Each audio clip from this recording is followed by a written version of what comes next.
Got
this feeling.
Kız yavaş kapat, yavaş.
Evet, merhabalar değerli arkadaşlar. Sesim geliyor mu?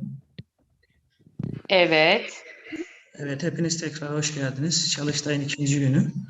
Bugün yine 4 oturum var. Her oturum arası 10 dakika. Dünkü gelen verilere göre, feedbacklere göre 10'ar dakika ara vereceğiz her oturum arası. Oya Hoca ile başlayacağız ilk olarak. Oya Hocam burada mısınız?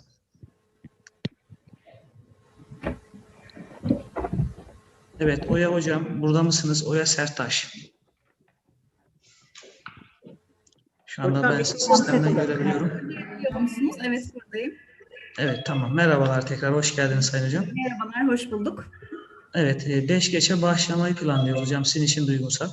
Tabii ki daha katılım oluyor. Evet, görüyorum. O yüzden Ben de onun için biraz bekledim. tabii. İsterseniz 5 geçe ufak başlayabiliriz. Teşekkür Tabii. ederiz. Sağ olun. Buyurun hocam, Ben söz sizin. teşekkür ederim. Teşekkürler. Öncelikle böyle bir organizasyonda olduğum için arkadaşlarım, meslektaşlarımla mutlu olduğumu belirtmek isterim. Evet, birazdan başlamak bekliyorum. Hala katılım devam ediyor gördüğüm kadarıyla.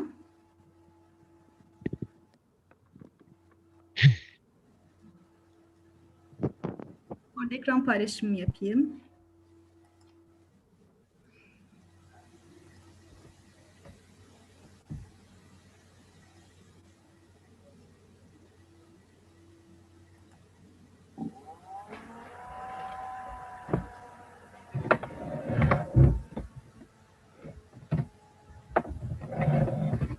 Okay. Shall we start or wait for a while? Shall I start? Yes, you shall. Yes, you can. Okay, thank you. Thank you very much. Okay, welcome to the presentations of today. I hope you're enjoying your afternoons. I hope these presentations will be fruitful for all of us, just like yesterday. My topic is reading instruction in online teaching. How did I started? Why did I start to study about reading? Actually, it arose just from the need. When we started online teaching, and before COVID-19, the pandemic, distance education, online teaching, it used to be something like an option, right? But suddenly it became an obligation. And we started to look for the ways to be more beneficial for our students, and we started to learn more. It was a new area for us. And reading, it's a skill, and you need to teach it. And while you're teaching it, you're not only teaching the skill, you're teaching them, the students, the strategies. My outline would be for this presentation, starting with the definitional reading, because it includes also our purpose in our lessons and what we mean by teaching reading skills. Then shortly, I will talk about skills and strategies, then the readings, types of reading, and pages of lesson, and I will try to show you some examples, and I'll try to get your ideas as well. I want it to be interactive as much as we can, and then we will come to a conclusion. Okay, what is reading? As Anderson quote expressed, reading process of constructing meaning from written texts, right? It's a skill which is complex and needs the coordination of interrelated sources of information. So it is a process. So we should be aware of the process, and also we should let our students learn about the process, okay? And they should know a skill that needs some steps, let's say, and we should teach them as well. And we have purposes of reading, right? I know they are very general things. We all know about it, and we all teach them to our students. But again, I believe while teaching reading, we should underline them. Our students also should be aware of what they are doing. They are not only reading, they are learning the skill, they are learning the strategy. They may be aware of it or not, but I think it's our duty to underline this. Why do we read? To get general info, or to get specific information, or we read just for pleasure. So when we read a text, we have these things in our minds, right? Are we reading to get a general information, or are we students reading for general information or specific information? Because it really depends, right? It affects how we read the text. Okay, when it comes to reading strategy skills, it is defined as reading strategies are deliberate, goal-directed attempts to control and modify, change readers' efforts to decode text, to make it meaningful, right? To make sense of it, right? Understand words, construct meanings. Skills are automatic actions that you do to decode and comprehend with, speed, efficiency, and fluency. And generally, you are aware, you are not aware of it. Process in reading skills, but strategies are on purpose. You'll learn how to do it. That's why it is strategy. So as you learn, then it's here. Our job is to teach it, right? Okay, what are the strategies? We can write many strategies, and then many, of course, later on we can write activities. We can talk about activities, but these are the most well-known, most used ones, of course. Skimming, reading for a general idea, scanning for specific, using background knowledge, making predictions, asking questions, inferring meaning from context, making connections, and using graphic organizers are the strategies that we teach to our students. We do as in our readings as well. When it comes to reading, when we deal with the cognitive process, we can see bottom-up, top-down, and interactive model. What do we mean? We can show it with an illustration. If we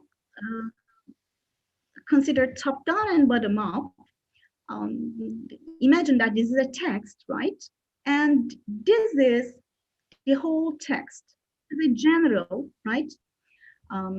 To have a general idea, just looking at this photo, right, taken from Sistine Chapel, the Michelangelo's work of art, impressive, fantastic work of art, you can see everything together, right? As a whole, this top-down reading, right? And if we look at the next painting, this is a detail just taken from here. Can you see? This is a detail of the same piece, right? It's a piece from the same painting. We should also show this to our students. What they are doing is something that they should be aware of it, right? Reading a text from top down or from bottom up, right? What is it? In detail. Top down is reader based generally, and the reader, when he or she encounters the text activates the background knowledge. We call it, activating schemata, and they start making predictions about it. In a way, here the reader and the text, they clash, right? They get new ideas. I mean, the readers get new ideas when they come across with the text, and it's meaning oriented. When we look at the bottom-up model, we analyze it, right? Starting from the letters, morphemes, words, right? It is text-based. And our focus is generally on vocabulary, grammar, right? And there is one more model, which is, the interactive model. And here, the reader has the medium, right, between, the bottom up and the top down. Here, focus is on both what is on the written page and what is in the reader's mind. Here, there is a response of the reader. So the reader uses both top-down and bottom-up skills together. So it is not the text anymore. The reader is also there. And this is something that we really aim for, right? When it comes to our lesson stage, you know, we have stages of reading. Before reading, we have things to do in our minds, and at the time of reading, during reading, we have activities, and after reading, in post-reading, we have some activities, right? We are all, I know, familiar with these. Later on, we will talk about what can we do, how can we use them. I mean, how can we use these stages more efficiently? I hope we will talk together. If we talk about pre-reading activities, here, these are the ones that we used very frequently. I mean, well-known ones. Of course, there are millions of, we can say, activities to do. But brainstorming, you know, activating schemata, showing pictures, discussions about the topic, showing the title and predicting about the rest of the text, or the chart that, you know, maybe you write about what you know about the text, what you want to learn about the text, and in the end, what you have learned about the text. This is the chart that we use in our lessons. Word clouds, videos. Yes, these are the pre-reading, some of the pre-reading activities, let's say. How do they help us, pre-reading activities? They prepare, you know, our students for the reading task. And so they feel ready for the text, for the reading text. It helps to anticipate the topic of the reading, right?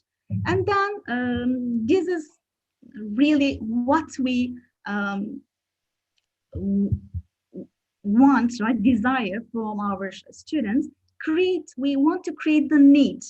If they feel the need to read the text, then they will be more willing to read it, right? So it means what? About the motivation. So if you somewhat trigger the motivation, then you do most of the things, right? While reading activities, at the time of, at the moment of reading, there are some activities like skimming activities, scanning activities, right? To get the general idea for specific info, or to check their comprehension. We ask some questions, and again, we may use some graphic organizers, just like KWL chart. Vocabulary tasks. By the way, for example, vocabulary tasks can be used in pre-reading part as well. You can pre-teach vocabulary, then you can start your reading lesson. This is another strategy, right? And inferencing, grammar tasks, vocabulary tasks, these are things that we do in reading, while reading activities. So how do they help us? Students activate their prior knowledge, okay, with the content of the reading. They connect their prior knowledge, yes, in their mind with the new text. And it guides students for a better understanding and help them gain a new knowledge. This helps them to deal with similar texts in the future. Post-reading activities, we have, again, activities like discussions, summarizing, retelling the stories, think, pair, share, or search quest, videos, presentations that we ask for from students. These are the post-reading, some of the, let's say, post-reading activities. And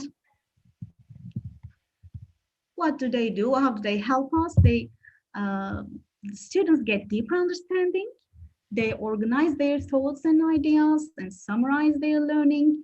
And in post-reading activities, what we do is generally this reading skill, we cannot think of it as the only skill that we should deal with. When we are teaching reading, we get help from listening skill, right? Or speaking. Yes, we connect at the end of the pre-reading. Yes, we also get the skill, get the help of the skill, listening skill, right? Speaking skill. This is also possible. It is also possible for post-reading activities, linking the reading activity, the reading skill to other skills, right? Writing, for example, you know, reading activity or reading is a receptive skill, just like listening, and you can go on to a productive skill. You can make them write something, right? Okay, these are the things that we already know, we already do. Okay, everything is fine. But after, as I told you before in the very beginning of my talk, with this illness, with the COVID-19, when we are locked down, we started to think about, to think over our lessons. We have things to consider, right, before we start our reading lessons. First, I have a text, okay, we will teach them, we will learn it together in the class. Is Michael, will it be synchronous or asynchronous? Should I flip it? Should I assign it to my students so that they read it at home? They're already at home, I know, but they read it before the lesson, okay, and come to class ready? Or should I read it, should we read it in class? Okay, these are my concerns. Okay, next part, course book. Should I or do I have to use my course book? Okay, if I use it, how can I adapt it? To what extent?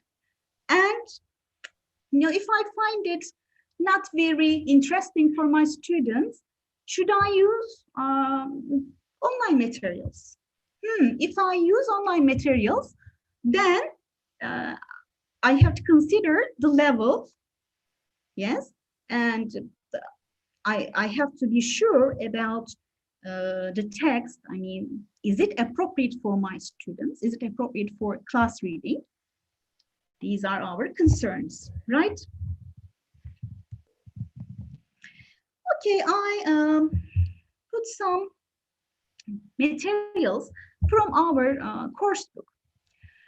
Now, I want you to think about these issues, okay? And I want you to ask, please write in your chat box, okay? Would you flip this text, okay? Would you ask your students to read it at home and then come to class? Read before the lesson and come to class ready, or in class? Please write in the chat box. In class, flip. I'm waiting. But I can I see it?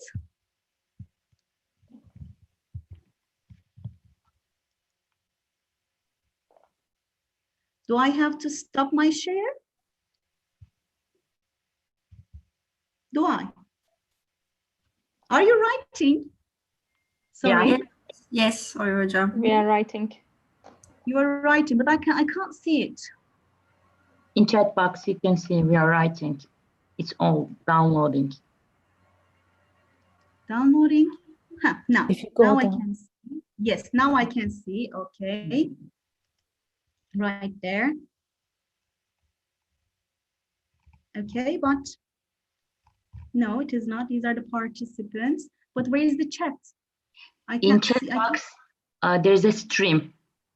It's flowing. In chat box, we are writing. Lots of the people are writing now. Okay, here, I found it now. Okay. Yes. You want to get that? Okay, now I'm reading. Want them to get ready before class. Okay, it depends. In class. Before class as homework. In class. I wish I had chance to have an online poll. Actually, Zoom has this feature, but I don't think that we have it now. It would be better, but I'm flipped in class, Yes. If I'm wrong, please correct me, but as far as I see, most of you prefer in class, right? Yeah, okay, of course it depends, but my idea would be the same. Yes, I would do it in class.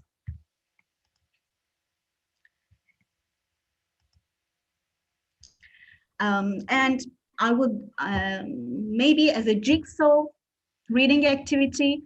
As you see here, you see two short texts. One of them is from Edison, about Edison's life. The other one is about Steve Jobs. So you can put your class into two groups. A will read Thomas Edison, B will read Steve Jobs, right? And then they come together and exchange information. How can we do this? With the help of breakout rooms. Thanks God that we have breakout rooms so that we can put them work in pairs, group in working groups. Yes, this is the area, and most of the, as far as I know, management systems have this feature. Microsoft Teams, or we are using Blackboard. In Blackboard, we have this feature. Zoom. In Zoom, we have this feature, but I think now it is now disabled, but we have this option. So they can learn from each other. Exactly. Thank you for your contribution. Okay, here, maybe you cannot see it, you cannot read it very easily, but it is a type of a scanning activity. They just scan the ideas here and will decide is it Edison's or Steve Jobs' idea. This is scanning activity. I will do it exactly in class time, and what it is about vocabulary, and vocabulary I think should be taught in class as well.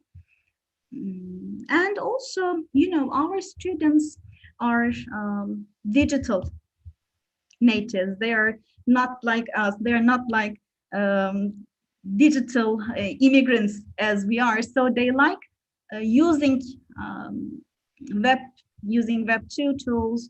They like using social media. So, for example, if I do it in my class, I would ask them, this is also a kind of reading activity, find me the earliest TED talk that Steve Jobs gave, for example.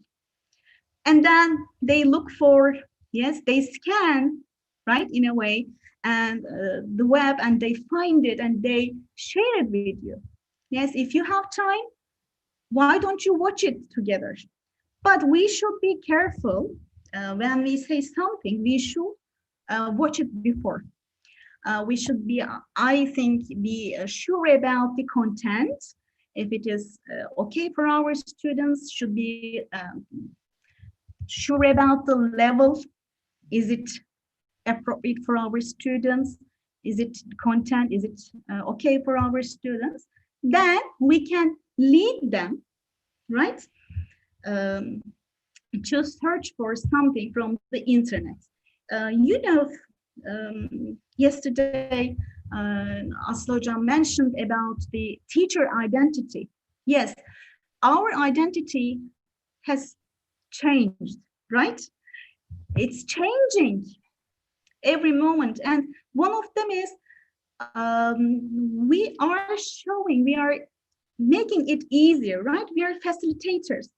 So why don't we show them the correct suitable resources to them? Yes, of course, there are millions of things on the internet that they can find, right, about the topic, but maybe we can ease it, right? We can show them the resources that are suitable for their levels, right? This can be our, mission. Okay, next thing. Yes, here, for example, do you have any idea how would you, these are about app markets, as you see, it's about applications. Would you flip it, or will you read it in class? Let me see. In class. In class. In class. In class. In class. Okay. Flip. Flip, of course. Why flip, of course? I really wonder. Flipped. Can you write why flipped shortly?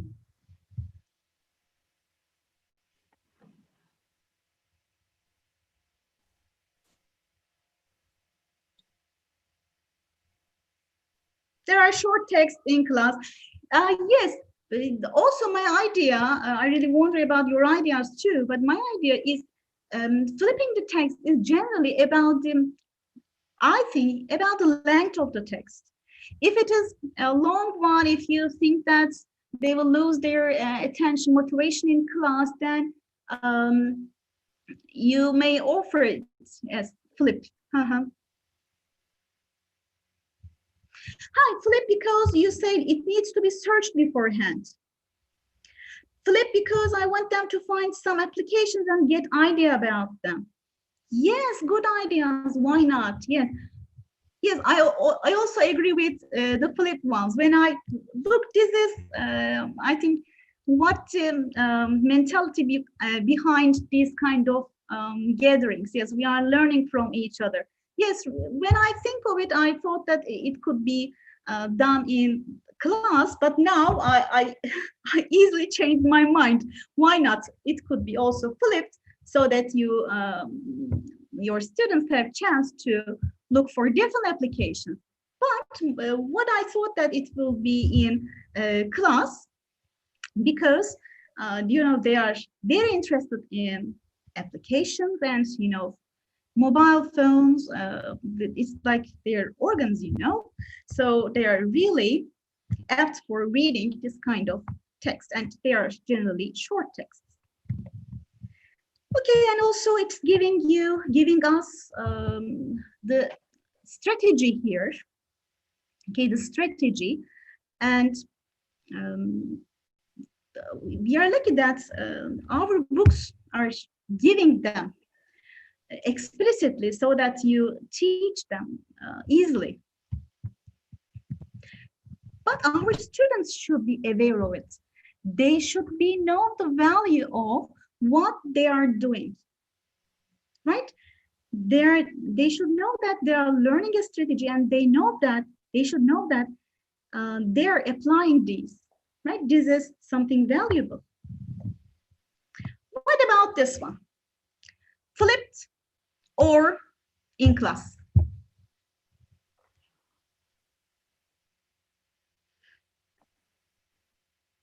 Flipped.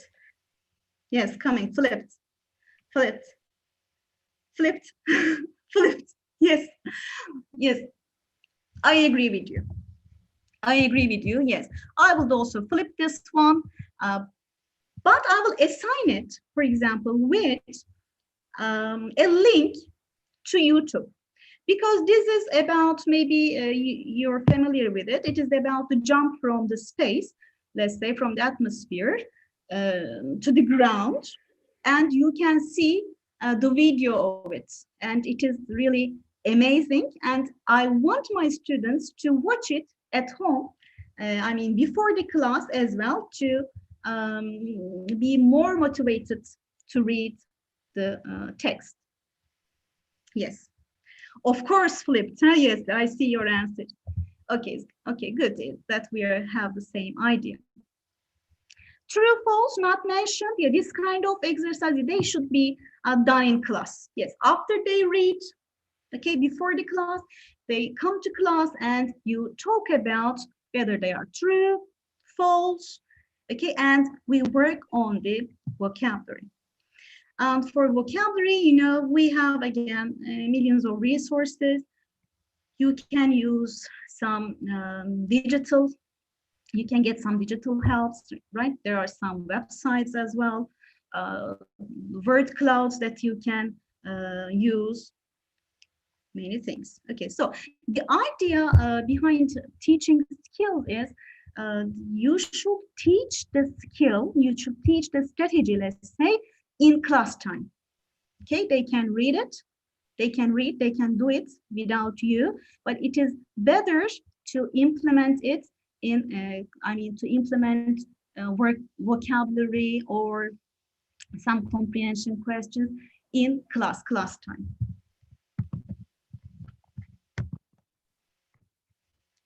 Okay. Okay, this is another text. And this is something, if you, I don't know if you can read it. There's a passage here related to Turkey. And, you know, our students like to read about some cultural things. And if they feel that they belong to something, they may feel more motivated to read the text. If you remember, we try to arouse the need to read the text. So I told you for the Felix text to put a link into assignment. Here, maybe you can also do it in class time, right? You can put a link, right? And they can watch something. I'm trying to show it. It's about whistling, the whistling traditional, yes, language. Let's speak, okay. I cannot show it to you. Can you see it? I don't know. Yes, this will also can be interesting for our students. Okay, and also, yes, we have, if we had time, we could watch it together because it is enjoyable and there are some subtitles that you can read at the same time.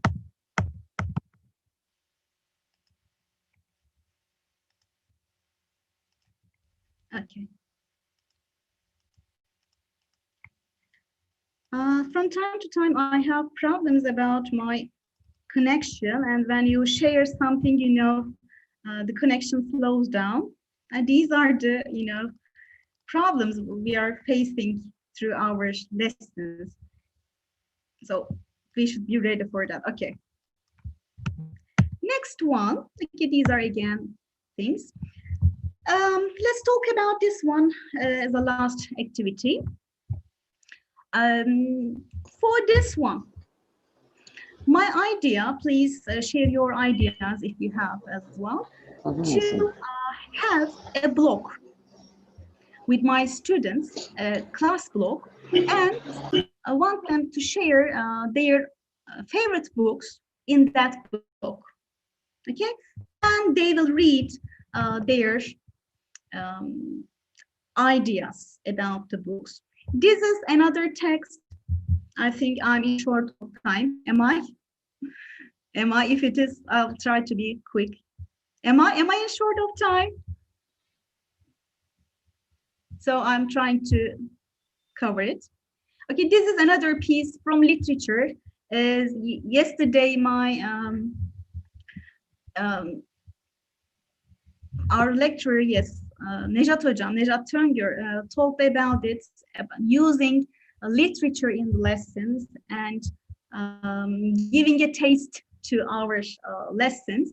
It's a way of using it in class, they can read their favorite ones, or you can talk about the rest of the end of the story. Or, as again, Nejat Hocam told us, zero beginning could be for short stories. And also you can lead your students to online short story websites.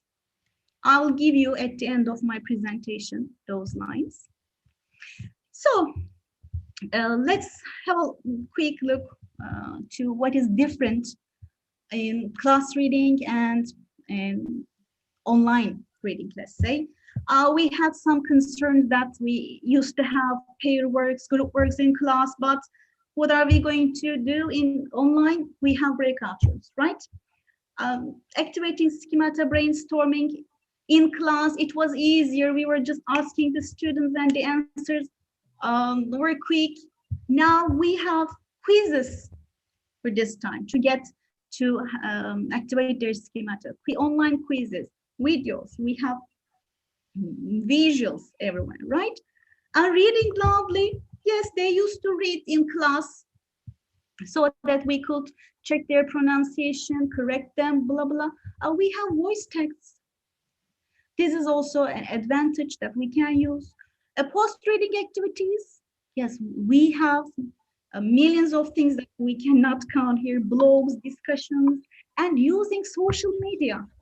You know, our students are very fond of using social media. So why don't we let them use it, right? These are some examples. For example, students here use Instagram for digital storytelling, right? And this is, for example, this is nice. I quickly went through. This is, these are lines from a book, okay? And these are the photos that students thought there is a connection between the line and the photo, a kind of illustration of what is written behind, right?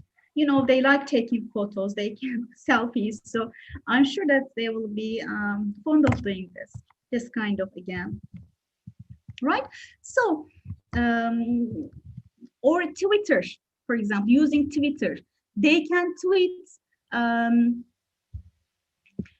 some maybe quotes, quotations, right?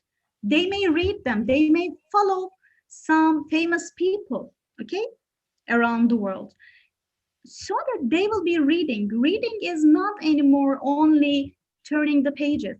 Now reading is not only following the lines. For example, reading online is reading hypertext as well. So why don't we let them use social media? Okay, so when we come to conclusion, we can say that we have the same principles: face-to-face teaching, online teaching, learning. We have, okay? And what is important, we should think about our goals, right? Our purpose. What is our purpose for reading that text? So, should you flip it or not? Will you use your course book or not? Or online? If it is online, what are your criteria, right? Criteria. Or bring online content in the classroom. Yes, when or if appropriate to class and level, as I told you before. And support reading outside the classroom, arouse their interest, and adapt the text. Yes, support reading outside the classroom. I believe social media activities really help for this. Yes, these are the useful websites that you can use. You can take a screenshot, I guess, or you can later on, when you watch it again, you can see them. These are the useful websites for example, polling, for online polling, or for quizzes. Kahoot is the not only one, or the other things. Padlet, for example, yesterday you had a page from Padlet. Okay, that's all. Yes, that's all for my presentation. Thank you. Thank you. Yes. Thank you very much. Thank you. Thank you very much. Do you have any questions or any contributions? Thank you, Hocam. That was so informative. Thank you very much, Merhaba Hocam. I'm eager to hear your presentation as well. Okay, thank you all. Okay. Thank you so much for your presentation. Now we have a break for 10 minutes. Thank you very much. All right. Okay. Can we have your email address, Professor?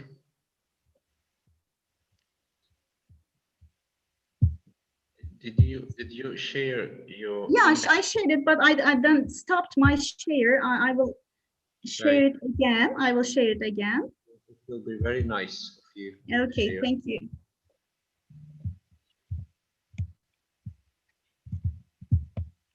Yes, here is. Can you see it? Yes, thank Okay. you. I also thank you. Thank you. Nice to be here. Thank you very much.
Thank you for your nice words. I'm trying to write you from chat box, but unfortunately now I cannot. I don't know why, but timing is quite okay because I don't know what would I do in presentation time. Now I can not write you here, but if you, I can read the chat box.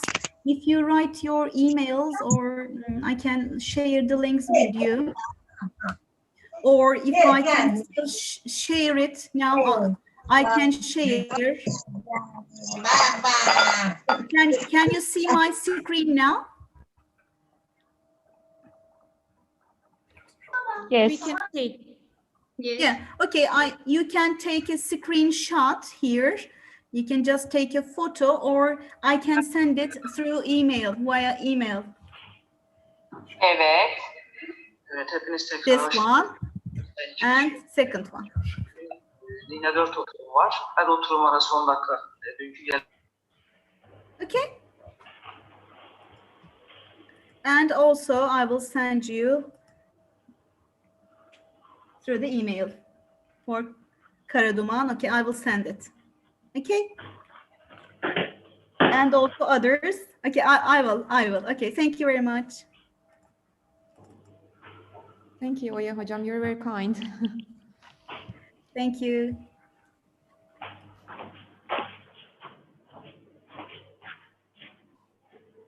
All right, I think it's my turn, right?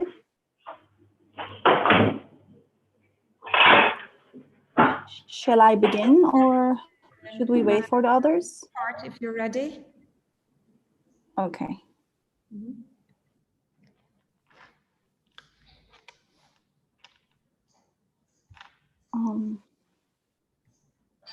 I just can't. It says host disabled attendee screen sharing, it says. Just let me check. Sorry. Okay. All right.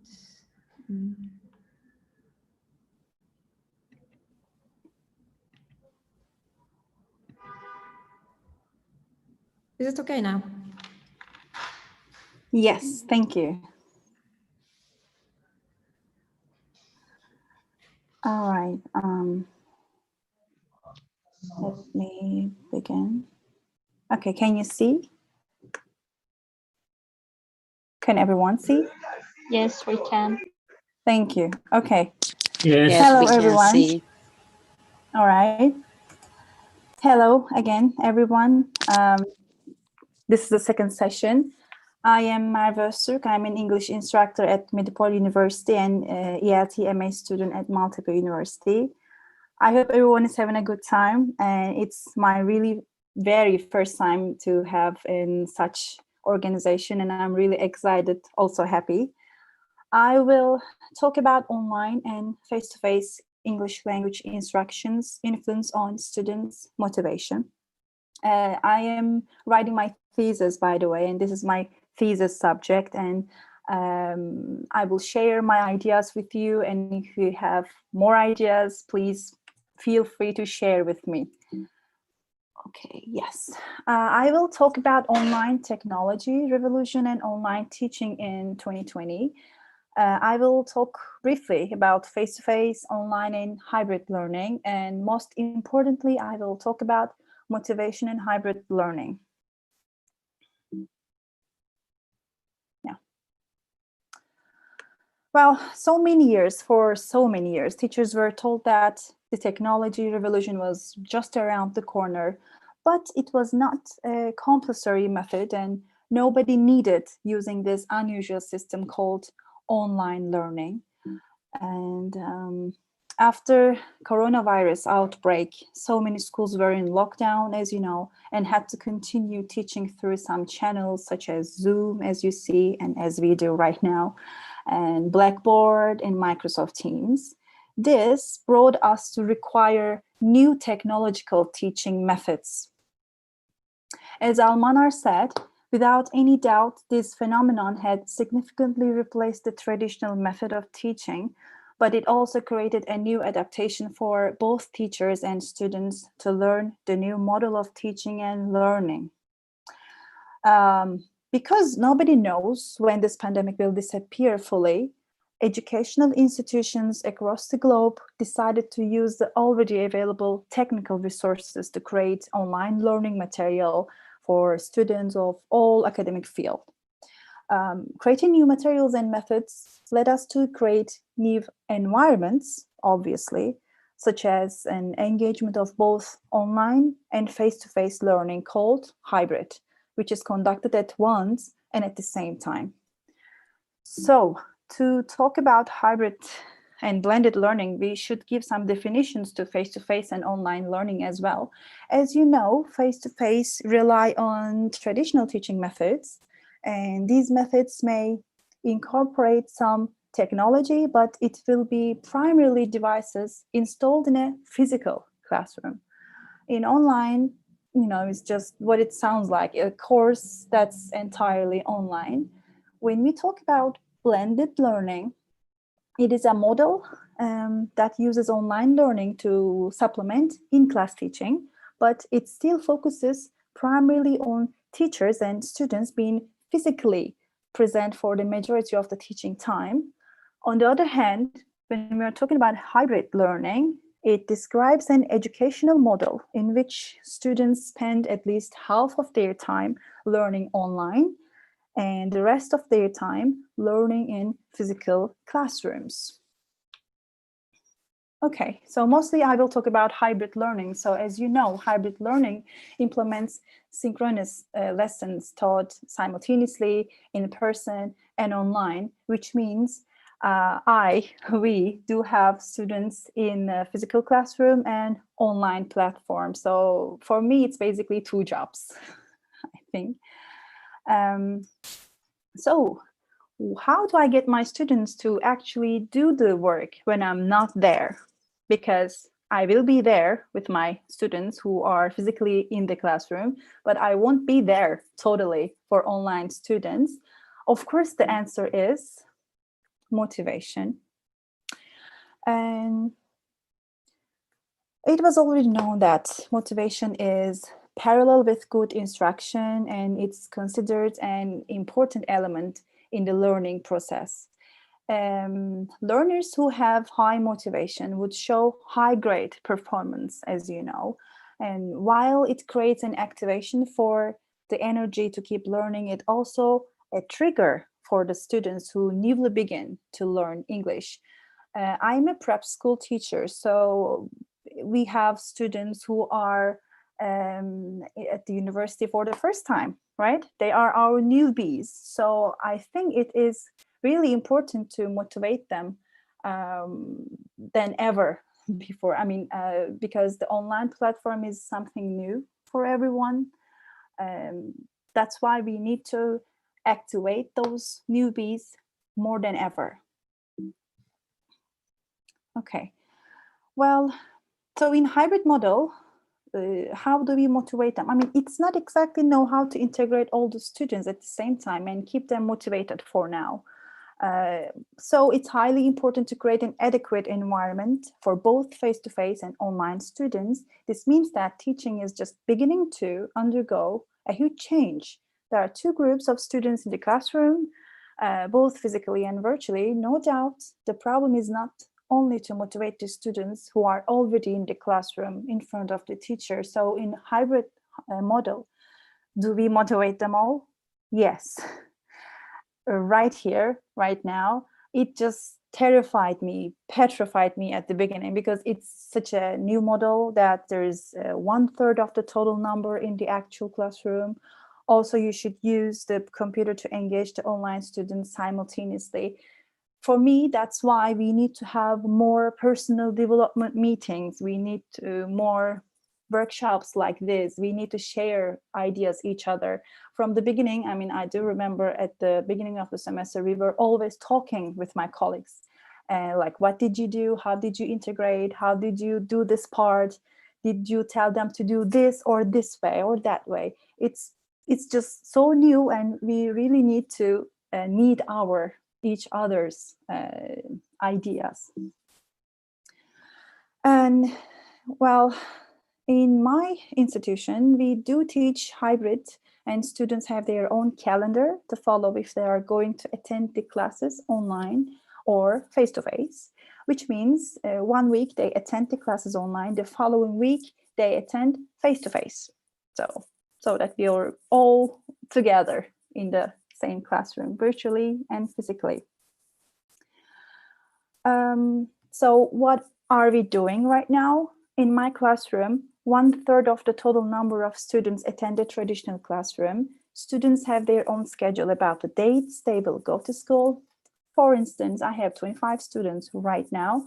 Every day there are maximum 8 students in the actual classroom. Rest of the students attend the classes online, and next week it's just the other way around. So where is the challenge for the instructors while we are trying to motivate our students? Well, the challenge is to motivate both groups of students and make an equal opportunity for them to have a desire to keep learning. And it's content-centered, the class, because you try to integrate both parties at the same time. So your content is highly important. And the quality of communication is critical for learning. And as you know, in a physical classroom, it's not so hard to communicate with your students. You are always there. But with your online students, sometimes there are some technological problems, or sometimes they just don't want to speak and they just don't want to show themselves. And that leads us to have less quality of communication. And well, another challenge is teacher-created materials. We just don't have a lot of sources. Of course, we have great books, but they are not for hybrid learning. So that's why we always, not sometimes, but always, we just try to adapt the parts. We just try to adapt everything for both parties, for both groups of students. That's why we need some teacher-created materials, and it means much work. We need to work more. And it's easy for distance learners to feel isolated, and it leads a loss of motivation. I will talk about this more in the next slide, Like, how can we stop this situation? Well, what have I done to motivate my students so far? Well, I try to do a lot of things. These are the things that I do in my classroom almost every day. I just try to build a sense of community. One challenge of online learning is that students often feel quite isolated. I try to make direct contact through emails or instant message and video to as many learners as possible, helping them see how I am invested in their learning. I think this is very important for them. I just craft a weekly message, a text or a video.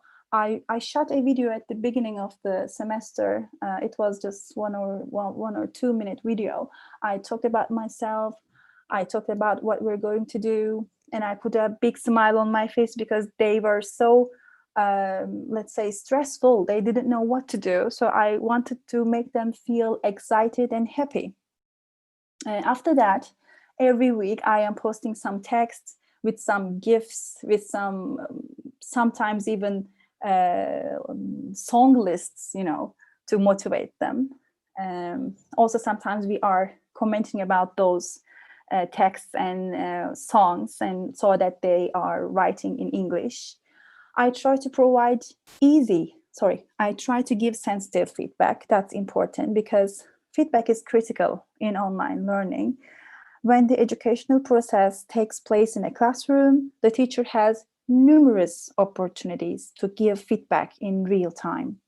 So you can pinpoint the students' mistakes early in an actual classroom. When the study takes place on a distance basis, delayed feedback may result in the student's sense of isolation. So we don't want them to feel that way. That's why I try to give sensitive feedback. I mean, we all do this actually, especially for written exams, but this time I am trying to be more sensitive. We try to provide easy access to resources. In my school, we have ebooks, e-readers, workbook, main course, for everything.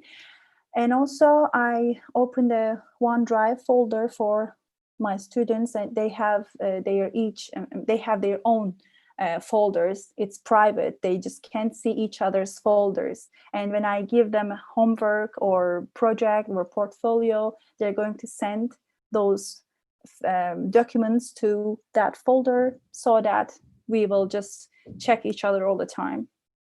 And it will be really easy. I try to use online platforms such as Linoit, Kahoot, Padlet.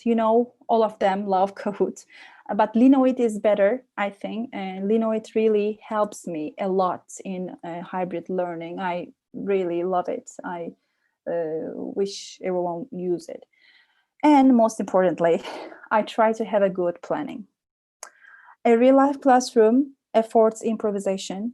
However, in the online space, good planning and organization are the clue to effective learning. And I think, no doubt, that motivates the students. If you want to have a flawless online course, you need to know where to click on, you need to get ready, you need to have your folders in order. And especially if you don't have a good relationship with modern technology, you are in trouble. So you need to have a really good plan. I mean, when you have a small problem, they are waiting for you. I mean, instantly they are checking on their Twitter, Instagram. So the class is over for me. That's why I am trying to have a really good plan before I go to the classroom. Before I begin to create this presentation, I asked my students if they are happy, what are they doing, how they are feeling. They answered me. They gave answers, a lot of answers actually. And these are the answers that the most popular ones. So in face-to-face learning environment supporters, students said that eye contact and reading lips are the most important for me, they said. I do understand that eye contact is important and they feel comfortable while looking at me, but reading the lips, it's not possible because we are all wearing masks on and they just can't see my lips, but they like to hear the sounds that we make, especially for pronunciation. And they said that self-esteem, someone's microphone is on, I guess. Sorry. They said that self-esteem problems, they have self-esteem problems in online. Sometimes when I ask questions, they just don't want to answer because knowing that everyone is hearing them with their earphones and in the classroom, everybody is going to hear them from a speaker, it just terrifies them, they said. That's why they just don't like online learning and prefer to be in the physical classroom. And finally, they say actual classroom environment motivates us a lot because waking up, getting dressed, having breakfast, traveling to school, and having their coffee before the class, sitting at their desk and listening to their teacher, it just means learning for them. Sitting at home in front of a PC does not apply for them, they say. That's why they prefer face-to-face learning environment. On the other hand, online learning environment supporters say that it's more comfortable, obviously, because they said that they don't like waking up early, and they wake up like 15-20 minutes before the class. They have their coffee in front of their PC and they're just listening to me. That's why they just prefer it. And they said that they hate wasting time on the road to get school. One of my students said that, teacher, I just don't want to go to school and spend my 4 hours because I'm living in Başakşehir. And I just prefer studying in those 4 hours, she said.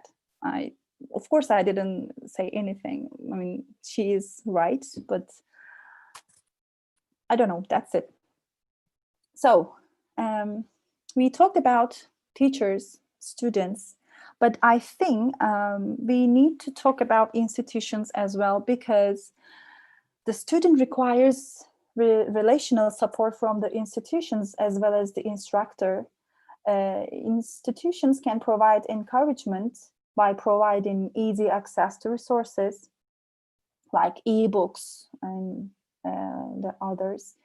Also, academic counseling would be nice because, especially for prep schools, they just don't know what to do, how to use the systems and everything. So counseling would be nice. Monetary aid or source aid would be perfect. We are doing source aid, by the way. We are giving the aid because there are some students who just can't afford to buy the books. They are really expensive. And last one, technology support. This may be a dream, but I wish all institutions would give computers and internet for the students, because they sometimes they can't afford, or they can't afford actually. That would be great if the institutions does it. Well, I am writing my thesis on this subject, but I'm right now I'm writing my literature review, but I would like to share my research design with you guys. If you have any ideas or if you want to add something, please feel free to tell me. This is my research design for the upcoming study. So how will I motivate my students in my thesis? In our school, we have tracks, not levels. So in one track, we have 8 weeks. And after 8 weeks, you just pass another level. So for example, I have elementary students for 8 weeks, and the students will be given one questionnaire in the first week as a pretest. Then there will be another questionnaire in the 8th week as a post-test. The survey presents the continuous scales from 1 to 6. While evaluating their motivation, Gardner and Lambert's motivation scale is going to be used. To validate the outcome as a second tool, there will be 15-minute pop quizzes, which are one of the formative assessment tools that will be conducted between week 2 and week 7 to both online and face-to-face students. The evaluation will be a 20-question test, which will cover the new vocabulary and grammar content they have learned from the previous week. The motivation levels will be evaluated by the results of the quizzes if they have high ability and motivation. So this is my research design, and I hope that it will contribute to the academic world, because it's really hard to find some information about hybrid learning. I mean, it's not so many, it's not so much. So that's why I hope that I'm going to be well. If you have any ideas or problems, I mean, if you see, I don't know, maybe you can see a mistake or something, please feel free to tell me. And well, as I said before, please do not hesitate to share it with me if you have any ideas. Finally, I would add this. I think even though after we get over this extraordinary situation and go back to teach face-to-face, online systems came to our lives, and it seems like it will become one of the new approaches to deal with. So we need each other, we need these workshops, we need to have these kind of meetings to share ideas. Thank you. If you don't have any question, I can finish here. Thank you, Merve Hocam, for your informative Thank you. instruction. And now we have 5-minute break, but first I'm sending a form from chat part. If you have a chance to fill this form, Merve Hoca would be very happy. Thank you. For our next session. Thank you.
Özge Hocam, shall we start? Okay, whenever you like. Okay, we're ready. But I think Necdet Hocam would like to have a word. Is it true? Okay, thank you.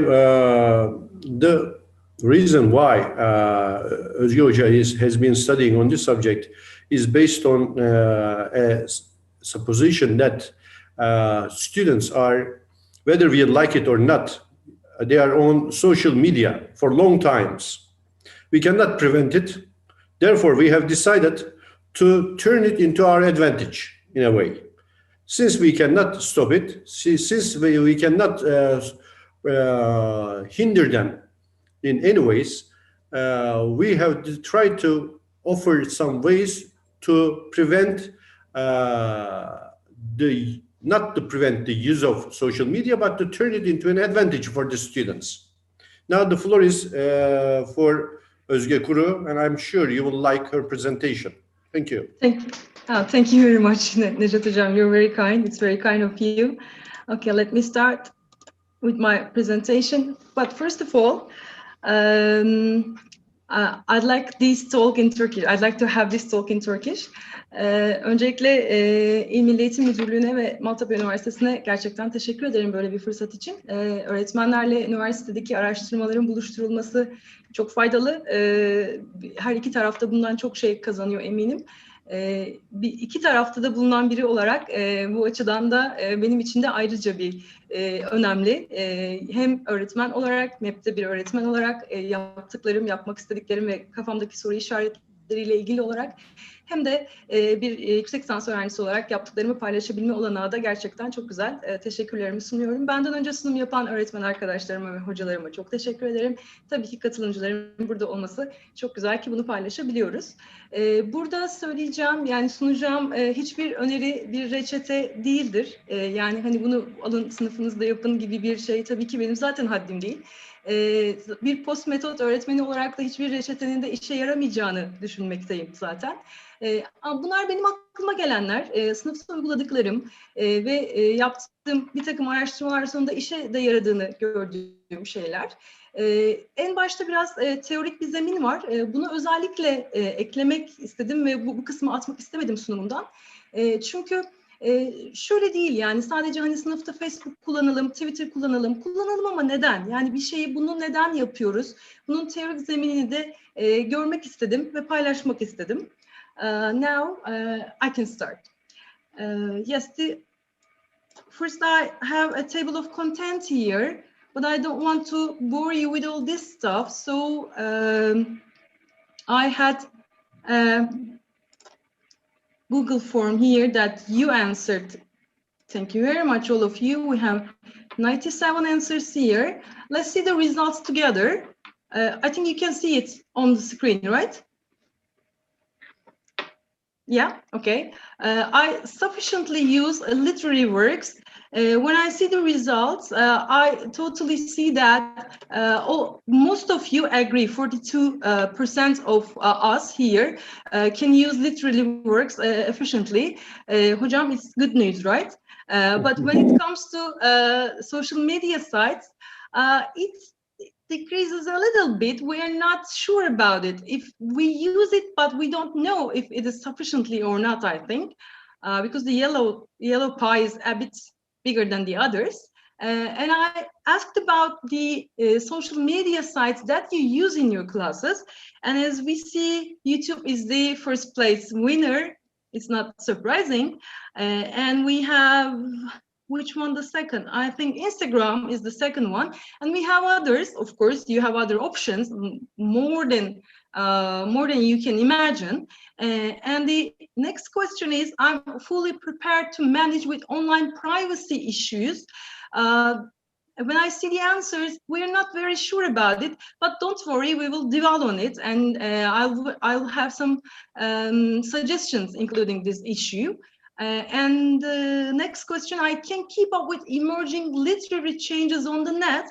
This issue may be new, but most of you say agree. So you are, it's good that you can keep up with the literary changes on the net. It's really important, that, as we will see in my presentation. And the last question is about some literary genres, new genres. I have heard and or incorporated the ones below in my classes before. Social media storytelling has the first place, and digital literature, you have heard it, but there are some new ones for you that I'm gonna talk about. So let me share my presentation again.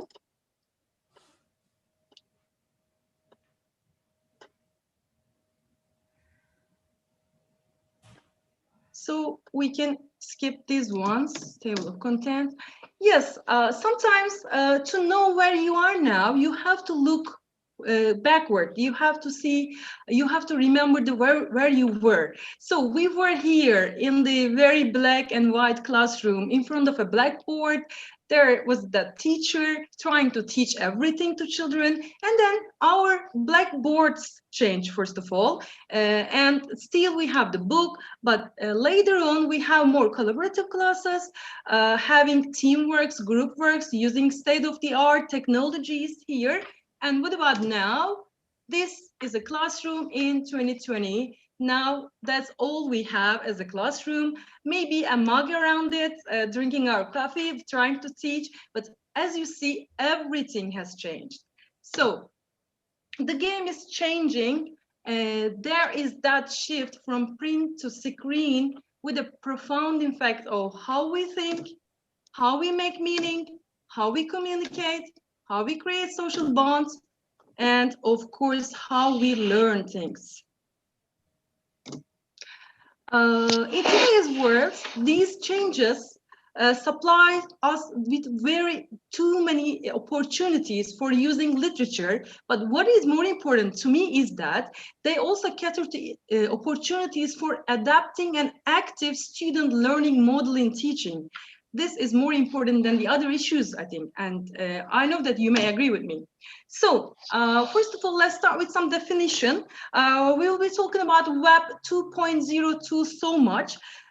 First of all, we had Web 1.0 tools. They are the ordinary websites, like Google or other websites. You just enter them and you just have information in them. But now we have Web 2.0 tools, which are beyond just receiving information. So the users are not users anymore, they are producers. What does it mean? So we use these sites, Web 2.0 tools, to produce something, and then we use what we produce to use these sites. There is a bidirectional relationship between us and the social media sites or Web 2.0 tools. This is also very important.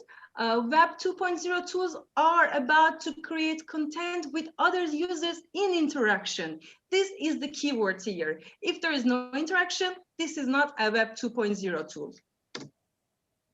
How do we create this interaction? By commenting on the content or editing it. So these all increase participation among the users. What about the social media sites? There is a definition here, but I know that you all know very well about social media sites, so I'm just skipping it. They are a group of internet-based applications, basically. And these are the ones that I'm going to use, that I'm going to present in this presentation, but I'm not going to read the definitions, of course. Facebook, Instagram, Twitter, YouTube, Wiki, and Wattpad. We'll be dwelling on them so much. I have a wheel here for you, and in this wheel, we're seeing that social media sites have lots of functions, like playing, sharing, publishing, and we have lots of applications for different purposes. You can analyze it later at your own time, maybe. And I have more examples for educational purposes. They are the sites, they are Web 2.0 tools, which were created for educational purposes. So they are safe and you can use them in your classes with ease. Okay, so are we sure that social media is important? Why is it important? Let's talk about it here. And I have a graphic statistics here, number of people using social media platforms. And as we see, we have some applications here on the left and some numbers here, but they are not important. The only important thing is that it is all increasing.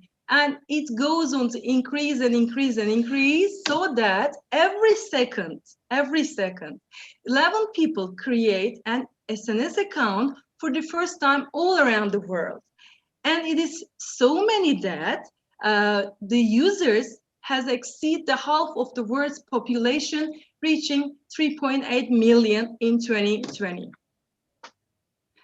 Okay, more about the need for Web 2.0 tools.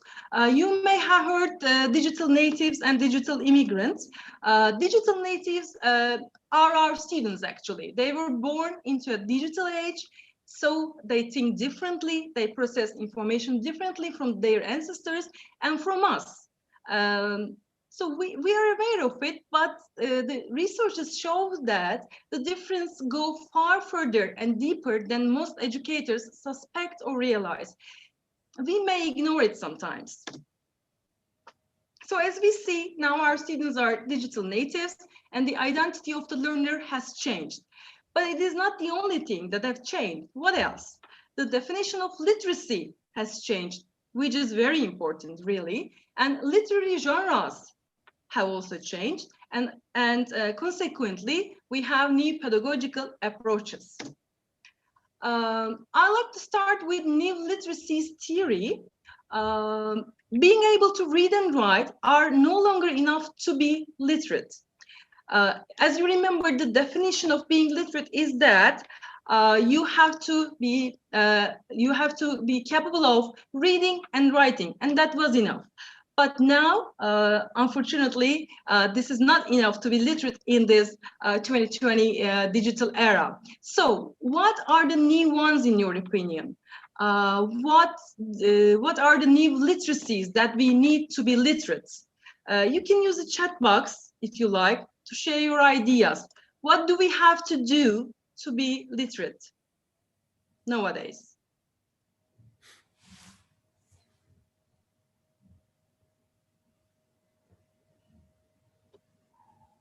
Digital literacy, for sure. Blogging, familiar with social media. Evaluate, which is very important. Evaluate what we need, really important. Digital literacy, media literacy, yes. Following the blogs, agree. Video blogs, yes. Podcasting, yes, why not? It's also very important. We should follow the new blogs. Using technological devices for educational goals, yes. Fact checking, yes, that's what we need actually. Follow technology, yes. Escape room, why not? Participating online conferences, being able to express himself or herself effectively, yes. Elif Hocam, you're all right. Digital literacy, online teaching tools, yes. These are all we need. Online teaching tools, webinars, e-safety, we're going to talk about it. Yeah, digital ability. Yes, I want to go on.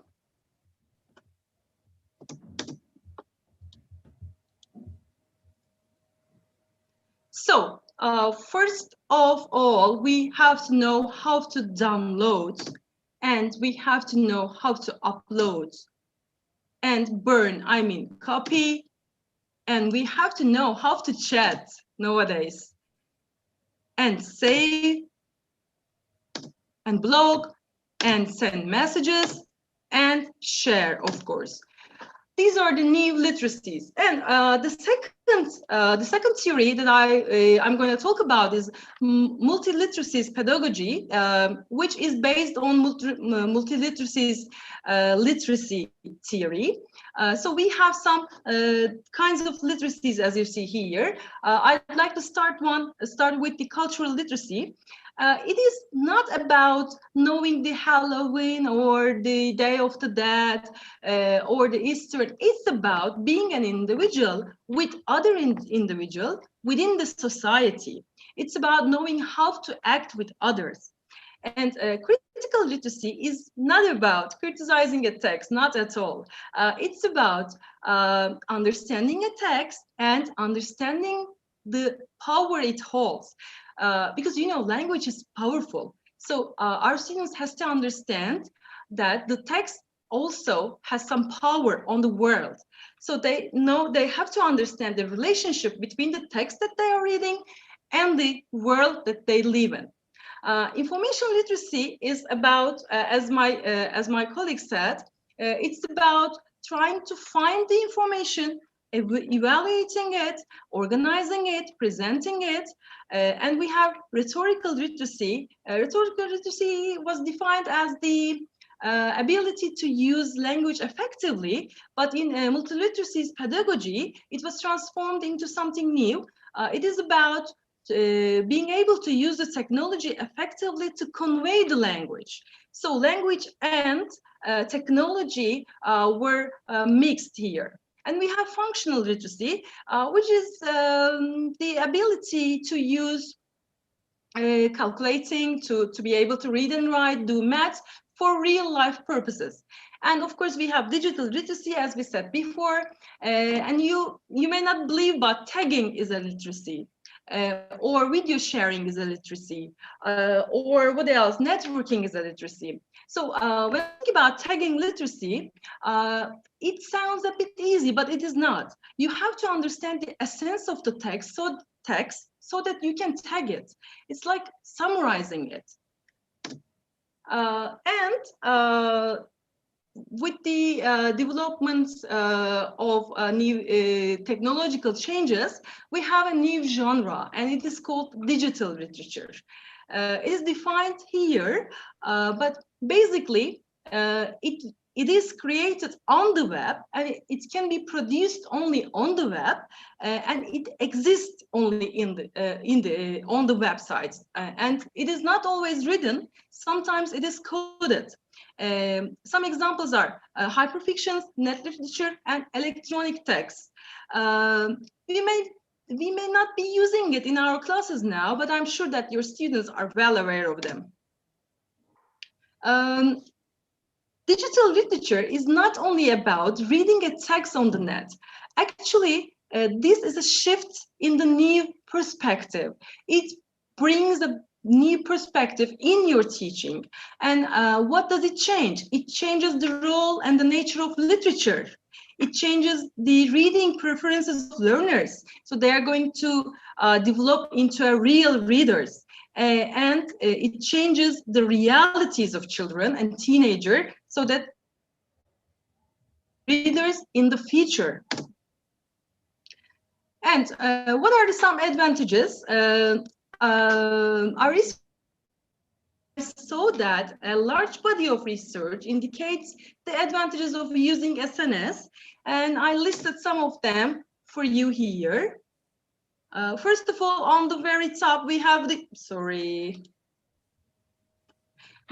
availability. Do you know 5 SNS accounts? One is not enough nowadays. Easy to use. They're generally free, so everybody can have it. It's very available to us. And the next one is academic benefits. The research shows that students who use SNS have high scores on and we have effective advantages. As Merve Hocam said, some Some students may have self-esteem issues, and the researchers show that SNS help cope with low life satisfaction and low self-esteem issues. Information sourcing, linking information to an argument, and expressing viewpoints, they all require high critical traits, high critical thinking skills. So when you use a social networking site, you have to think critically. And engaging and motivating learning environments, as there is interaction, it is motivating. There is interaction among the students, and there is an interaction between you and the student, because you are also a user. You are also an SNS user. Collaborative learning, of course, SNS are all about collaboration. It's all about teamwork. You have to share, you have to collaborate with someone to share, to comment, or to edit that someone has already created. Learning beyond school hours. We all complain about the time limitations in our traditional classes, but here you have no limitation for time. You may use flipped learning, as Oya Hocam explained, and students can have much more out-of-school experiences. And last but not the least, actually more important, authentic and meaningful learning. We are all after meaningful learning. We want their learning, students' learning be meaningful. But how can an SNS create the meaningful environment? Students generate content for a wider audience, not only for you, not only for their friends. They're creating a content for the whole world. So it is meaningful. They take it seriously. Sorry. Yeah, we can skip them because I talked about them already. Of course, there are some problems. It's not a piece of cake. So we're not just walking around in a garden with full of flowers and everything. There are some problems, but let's hear some suggestions to solve these problems. New developments in the age of communication come with new pitfalls, which we haven't experienced before. They are so new for us. Blitz suggests 4 ideas to come over potential hindrances in our classrooms. Blitz says 4, but I have 3 of them because 2 of them are so similar then I combine them together. First of all, privacy settings and behaviors. So what shall we do to avoid some privacy setting issues, problems? First of all, we're not teaching just English when we are using SNS, social networking sites. We are also using, evaluating the how to avoid oversharing. So we're also teaching how to be safe on the internet. So when students focus on their task output, they display more task output and they display less personal information. So at the end of the day, they also learn how to treat information. What is personal? What is to be shared? What is to be hidden? So they're all gonna learn about them. And pseudonyms, this works actually because I also use it. I myself am not an SNS user in my real life, in my personal life, I mean, but just for educational purposes, I created some accounts with a teacher name, and I use it for my students. And we have also education-oriented websites. That would be better if our institution has a website for us to use, but it is not possible always. So we can use some education-oriented website, and I gave some examples here. Padlet, I know that you're familiar with Padlet, and there are some others. They are free and they are safe to use. So these suggestions may help you with overcoming some issues.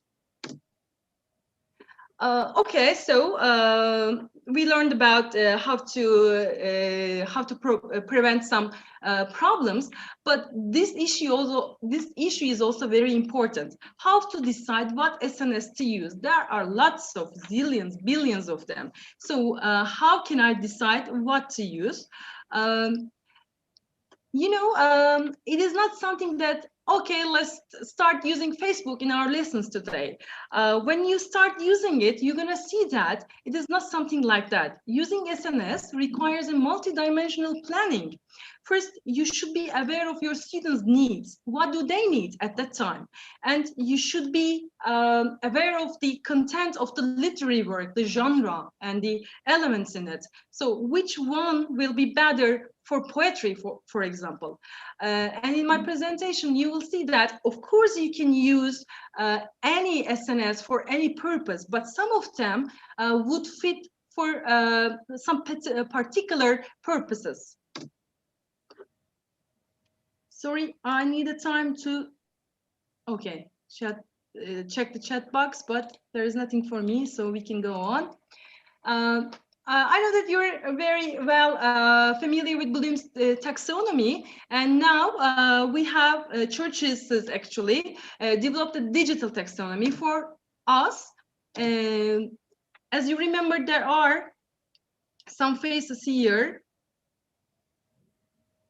Oh, yes. Remembering, understanding, applying, analyzing, evaluating, and creating. When you are using SNS in your classrooms, you are mostly dwelling on the top two of them, creating and evaluating, because you're sharing, you're producing, sharing, and editing, and it needs to evaluate, it needs to create.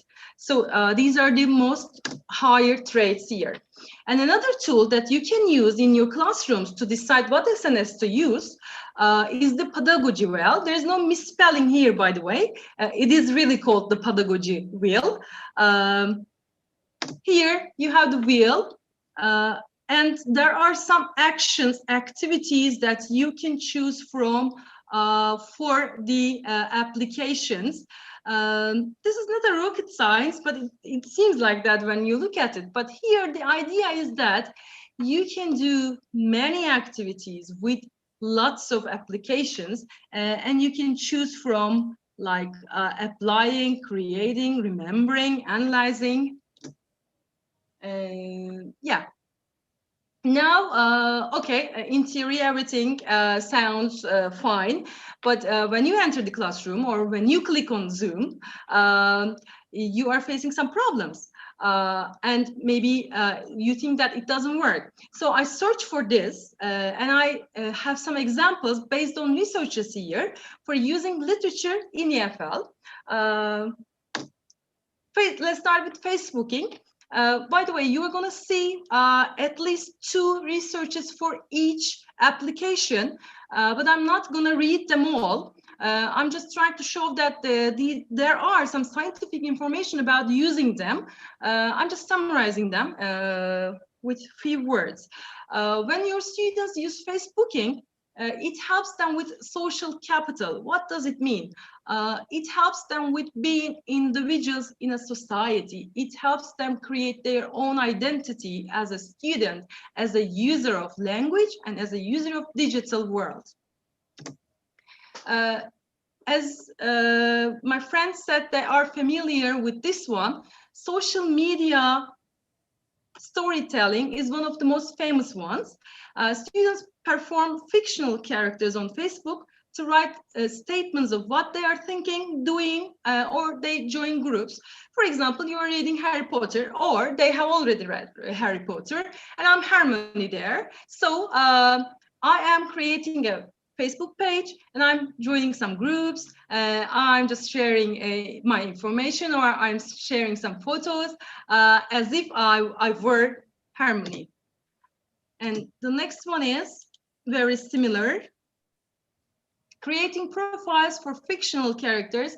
It's a piece of cake. It's very easy. It is similar to the first one, but there is a difference. Here, you don't have to act like that. You just create some profiles like that.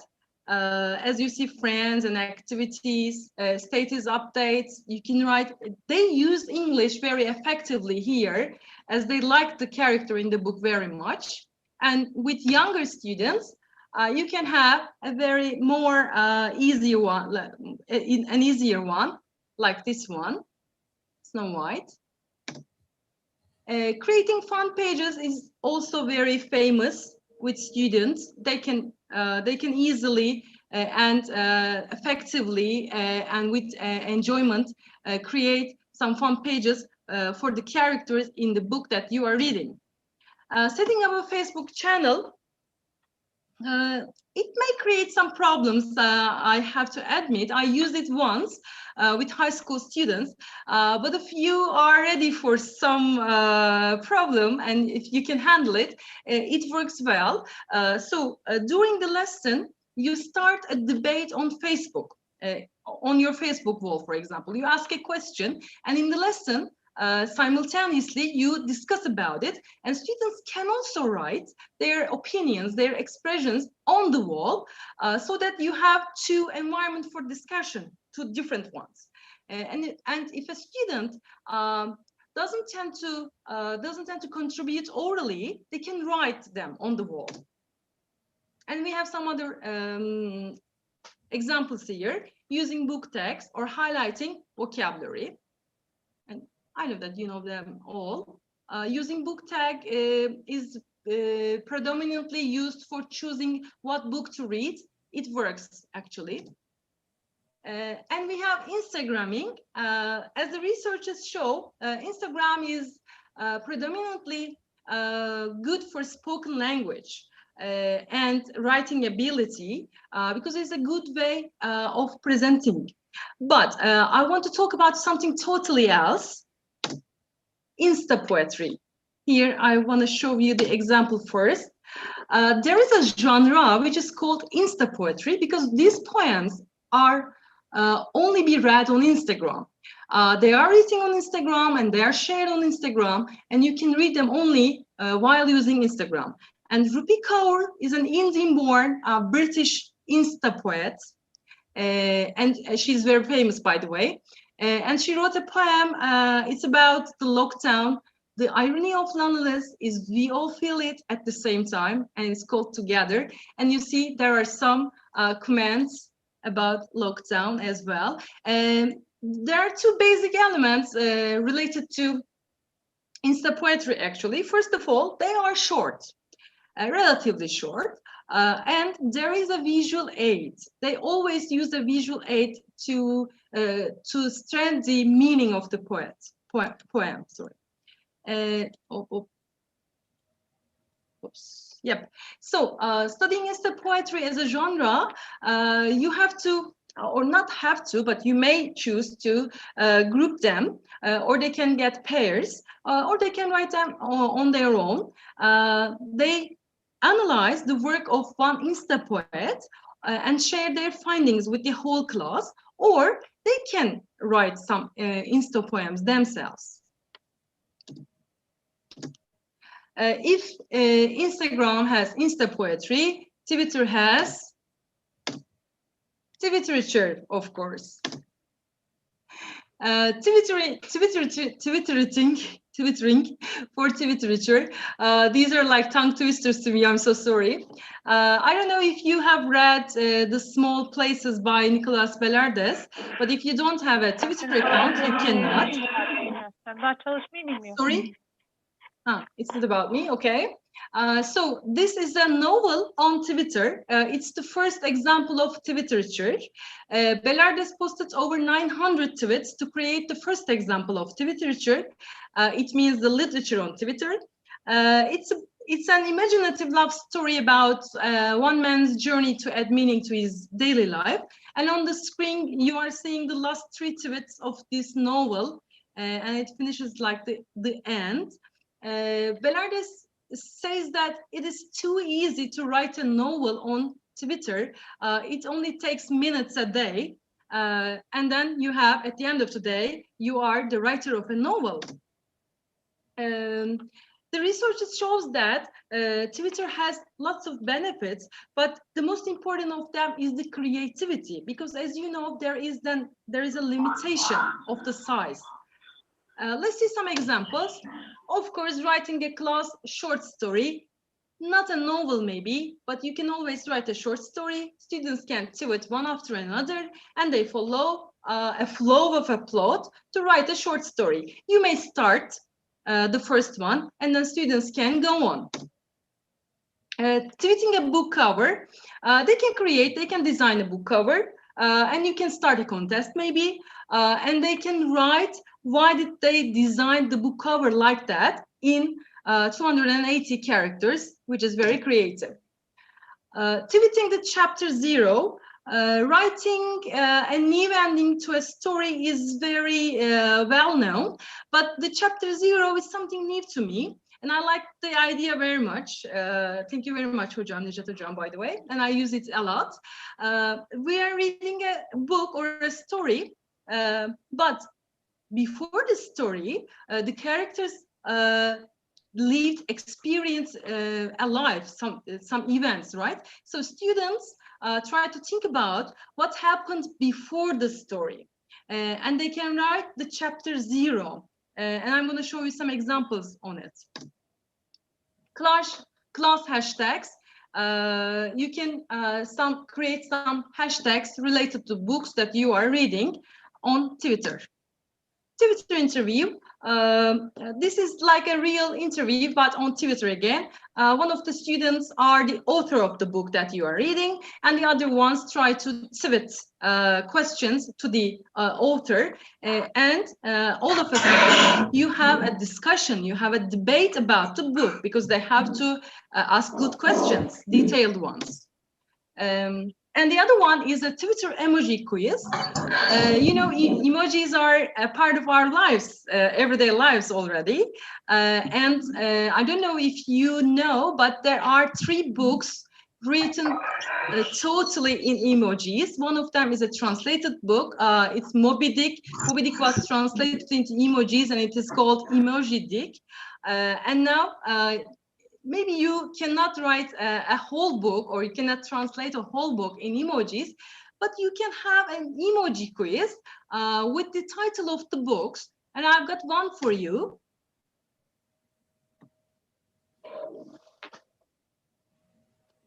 Can you please check the tweet by Kristen and try to guess the title of the book? And I will be checking your answers in the chat box.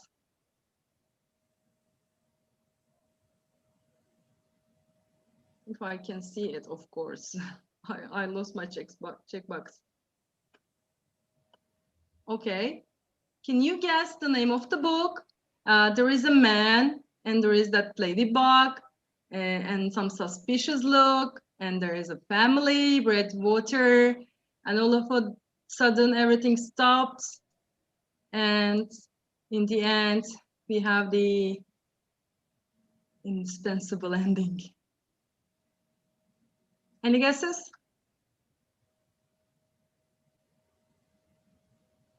Not really? No idea? No, it's really easy, Hocam. Feyza Hocam, it's really easy. Yep, it's a book by Kafka, it's true.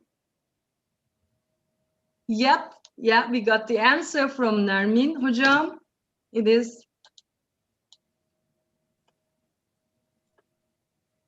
It is Metamorphosis by Kafka. It's true.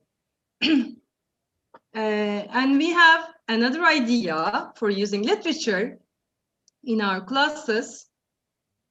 Let me close my chat box first. Congrats, yes. Online reading or literature circles. Actually, they are as old as me, but with the help of Web 2.0 tools, we are redesigning them. They are circles that you are using to read the book. And let's see, how does it work? First of all, you have to group your students, but alternatively, and which is I prefer in my classes, you let them make their own, form their own groups, so that they can have more autonomy in the classroom. And I'm gonna say, just choose your friends to make a group, and then you can have some roles, such as there are some roles in these circles. Let's see them together. Commentator, discussion facilitator, connector or reflector. Connector is the role in which you connect the book with real life events, or with the books that you read before as a class, or news events, or your own personal experiences. Investigator is the person who search for the cultural and historical events in the story. And travel tracer is my favorite one. Maybe I like to travel, that's why, I don't know. But they trace the whole story, starting from the place it started, and then they explain the whole places, the cities, the countries, or the buildings which are important, and they also explain the plot referring to them. And then we have...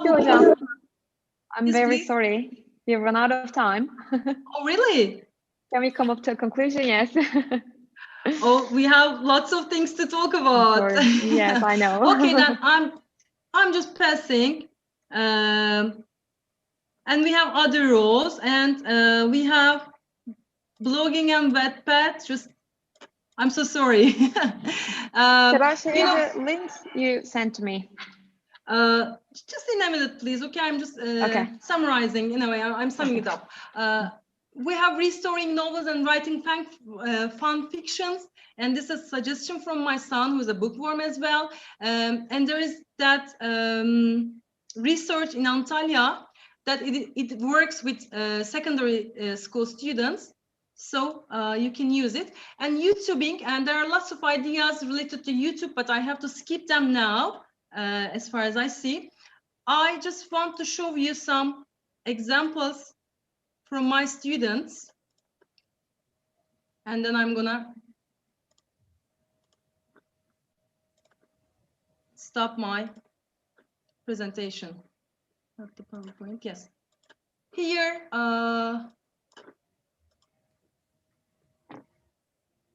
if you can see here with the Instagram account by my students, Woody Words. They share some pictures and they write the meaning of the words and give some examples. And here we have Twitter, Word Wizard. And as you see here, we have the Chapter 0 activity, and they share some places, Travel Tracer. And we have a Story Jumper book, Rescue from Voodoo Island. Who is a vocabulary enricher, my student.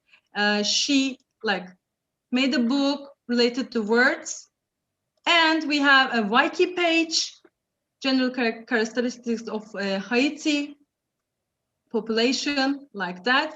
And one of my students made a book review on YouTube, actually. And we have CoSpace. I really recommend CoSpace. It's really fun to use.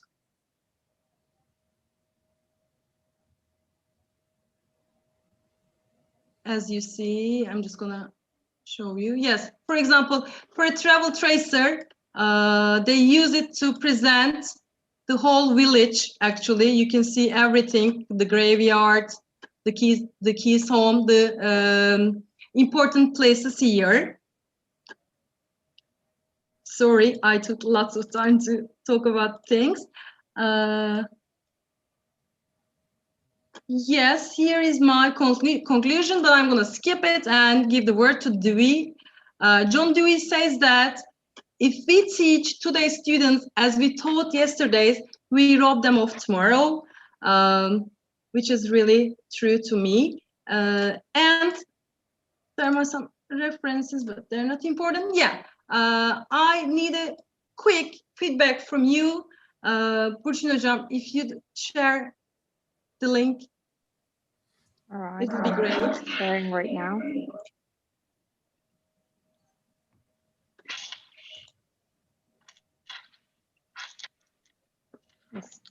You can check from chat box. Yes, can you please go to the site menti.com? You can use it in your classroom as well to get feedback from your students, or you can even have a very quick pop quiz, as you will see. And I'm waiting for your replies there.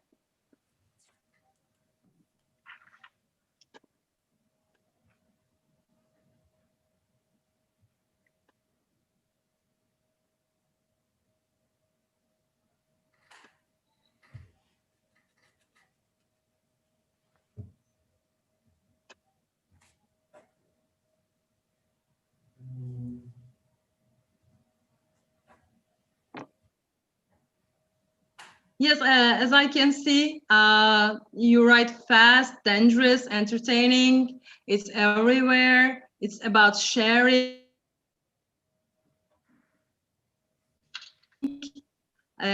Alternative, yes, there are lots of alternatives. Imaginative, communicative, easy. Yes. I wish we had more time, but thank you for your patience. Thank you very much for your useful advices. Sorry, but last word.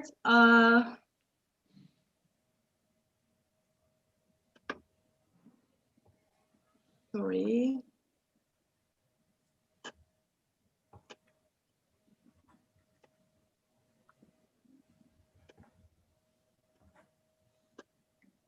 Yes, I have my email address here. For any further questions or comments, please feel free to contact me. And you have the Drive link here. If you want to download the presentation, you can find it there.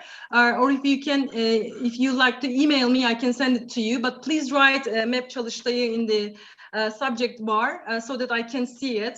Because there are lots of emails, you know. Thank you very much. I'm really sorry that it took too long. Thank you. Any questions or anything else? Thank you very much, Özge Hocam. It was a great presentation. Thank you. Okay, Buse Nur Hocam, if you're ready, we won't have a break because the system will close up automatically at 4:30. Hello. It is totally up to everyone. I can start now, or we can. Okay, yes, we can start. I don't know, it's a little bit late. I think we have a schedule. Should I start? Yes, please. But I think Özge Hocam first. Just close her screen. Thank you.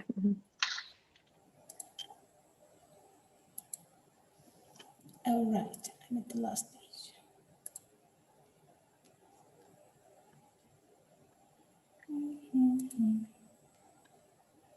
Okay.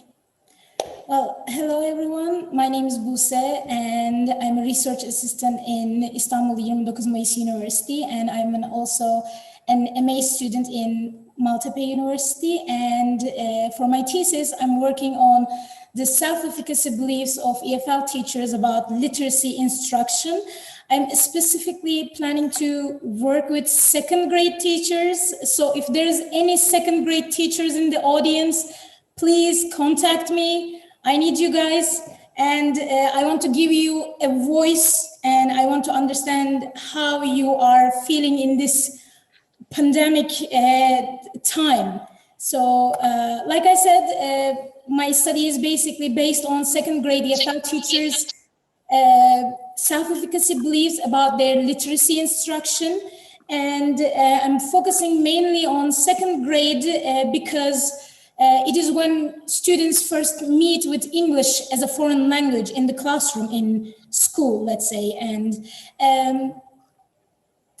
because of the pandemic, the whole education system and our students, our schools and teachers, everybody is affected. So I really would like to focus on this time.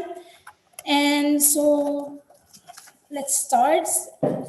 Learning, as you know, learning a foreign language at an early age has many benefits. It enriches and enhances a child's mental development and leaves students with more flexibility in thinking and improves a child's understanding in her native language. And I don't know how familiar you are with critical period hypothesis, but it says that at an early time of our lives, like between 5 and puberty, let's say, it's easier to learn a foreign language than it is later on life.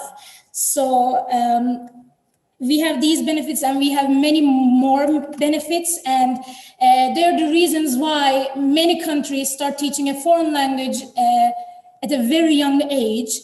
And since 2006-2007 academic year, we are also having this Teaching English to Young Learners 1 and 2 courses in English language teaching programs to train qualified teachers to teach young learners. And since 2012, the grade to start teaching English to students was changed from 4th grade to 2nd grade now, and it was decided that it will be 2 hours a week. And as you know, the students are just learning their mother tongue in school. They're learning how to write, they're learning how to read. It's the 2nd grade, and they start learning English as well. So for the teacher, it is very important to be careful about the curriculum, the materials they use, the way they plan their lesson, and the way they manage the classroom, and of course, many other things. And to be able to manage all of these, we need a teacher who can combine many multiple competencies. And that's why teachers play a very crucial role in determining the quality of teaching. And we have some research that shows that teachers' abilities on learners' success. So if the teacher has, let's say, more high abilities, and students will be more successful than teachers with low abilities. Of course, it is not my job to say who has more ability or not, but a teacher's ability in general has a positive effect on learners' success. These qualities needed by teachers are defined as the teacher competencies. And according to the general competencies for teaching profession, published in 2017 by the Ministry of National Education, says that the knowledge, skills, values, and attitudes that teachers need to have to be able to perform teaching profession effectively and productively. So as a teacher, we need to have all these aspects, and we need to apply everything to the classroom or for our students to be a qualified teacher. And teachers with these competencies play a very important role at improving students' achievements and their personal development. However, other than the abilities of the teachers, the beliefs of the teachers are also very important. The beliefs of the teachers that how much they can do something in the classroom or for their students. So Bandra argues that beliefs are more powerful than one's actual abilities for the task in hand in influencing people's level of motivation, effective states, and actions. So what we think we can do affects what we can do in reality. And here is where the self-efficacy beliefs comes in. And based on Bandra's work, again, self-efficacy beliefs are an assessment of one's capabilities to attain a desired level of performance in a given endeavor. According to Bandra, again, Bandra is the base of this self-efficacy belief, so that's why I will refer to him a lot. To the self-efficacy belief, self-efficacy theory suggests that we have four sources of influence on people's beliefs about their efficacy. We have mastery experience, we have vicarious experience, we have verbal persuasion, sometimes referred as social persuasion as well, and we have emotional arousal. So what is mastery experience? It is it is the first and the most effective way of creating a sense of efficacy. Bandra says that successes build a robust belief in one's personal efficacy, and that failures undermine it. It's especially a person's self-efficacy beliefs are not firmly established, it affects us so much. So what I'm trying to say is that if you did something before and you are in the same situation again later on, you will think that you will be able to do it because you have done it before. So your own experiences will be your guide into thinking that you can do it again. Vicarious experience is very similar. When you see someone, it's based on social models. When you see someone who's on the same level, similar to yourself, for example, a co-worker, another teacher, let's say, and you see them doing something by effort, you think that you can also do the same thing. And that you believe that you can also achieve the same things they did. Verbal persuasion, or like I said, social persuasion, is when you get a feedback while you're undertaking a complex task, and a person persuades you that you can do it, and that you can achieve this hard task or anything, teaching or the subject that you need to take in the class. If a person tells you that you can do it, you start to think that, yes, I can do it.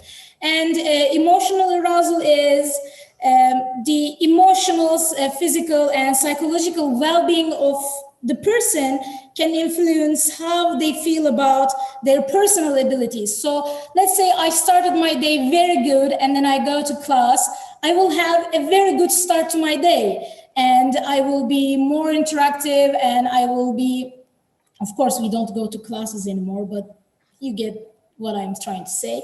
But let's say you had a very bad day. Of course, as a teacher, we shouldn't allow our emotions to affect how we teach, but we sometimes cannot prevent ourselves. So our emotional, physical, and psychological state also affects the way Ne yaptın? Halledebildin mi? what we can do.